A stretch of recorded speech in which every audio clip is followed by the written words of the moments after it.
Assalamualaikum warahmatullahi wabarakatuh. Good morning, good afternoon, or good evening, members and everyone who's watching this. In this video, we're going to present our phonological analysis on weak syllable deletion in toddler speech. But before we start, let us introduce ourselves first. My name is Rahma Febriana Ashari, and I'm here with my friend. My name is Shifa Azzahra.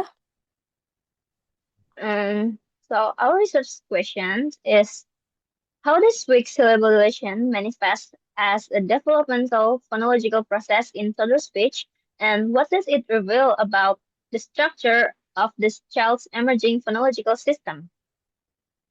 So, weak syllable deletion, or we can call it WSD, is when a toddler omits an unstressed syllable from a word, like the word banana becomes nana and giraffe becomes ref. At the first glance, these sound like simple mistakes, but as our analysis shows, this pattern is highly systematic. Children consistently preserve stressed syllables and drop weak ones, especially before the main stress of a word. To explain why this happens, we draw on two main frameworks. The first is metrical phonology, which proposed that children organize words using rhythmic templates built around fit units that pair a strong syllable with a weak one. The dominant pattern in English is the trachy, strong weak like table or window. When an unstressed syllable doesn't fit neatly into one of these feet, it becomes vulnerable to deletion. The second is prosodic licensing, which treats the child's output not as a broken version of the adult world, but as a well-formed prosodic unit in its own right. One governed by the same structural principles as adult phonology, just over a smaller inventory of permitted word shapes. Together, this framework shifts our perspective. WSD isn't a failure to imitate, it's evidence of an organized, rule-governed grammar at work.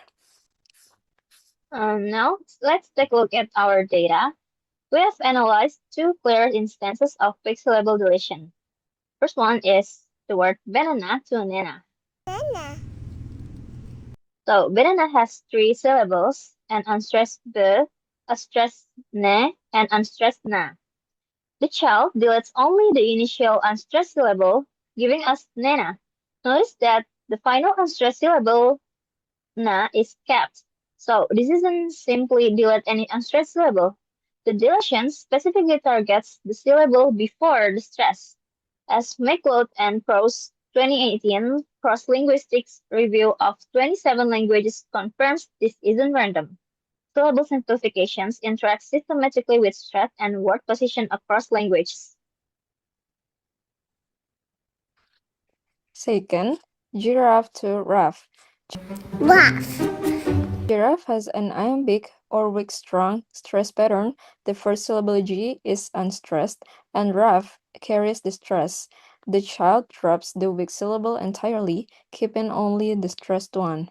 This connects directly to Huffman and Bauman 2020 corpus study, which found that trochaic or left stressed words are acquired significantly earlier than iambic ones. They attribute this or two pressures: perceptual silence, meaning stressed syllables stand out acoustically, and recency, meaning syllables closer to the end of a word are better retained in memory. For giraffe, the unstressed initial syllable has neither advantage. It's weak and it comes first, making it the most vulnerable element. Putting both cases together, what emerged is a clear positional constraint. WSD in this toddler speech consistently targets the syllable preceding the primer stress, not just any unstressed syllable. Crow and McLeod's 2020 review of English acquisition patterns confirmed this trajectory. Pre-stress material shows greater and more persistent vulnerability than post-stress material in typically developing children, and Babatsoli's 2019 work on Child Greek shows the same thing across linguistically. Word initial weak syllable deletion is one of the most robust and recurring patterns across languages, not just English. So, what we can understand this far from our analysis is this toddler isn't randomly mispronouncing words. She's applying a consistent positional rule. Drop the syllable before the stress. That rule is predicted by metrical phonology, supported by cross-linguistic data, and traceable all the way back to how infants perceive stress patterns before they even begin producing words. Understanding weak syllable deletion matters beyond linguistics too. Persistent syllable deletion past age 4 is linked to weaker phonological awareness and early literacy risk, as Tambiraja and colleagues noted in 2022. So, what sounds like a total mispronunciation is actually a window into a structured developing phonological system. That's all we can explain after our discussion. Thank you for listening. Wassalamualaikum warahmatullahi wabarakatuh.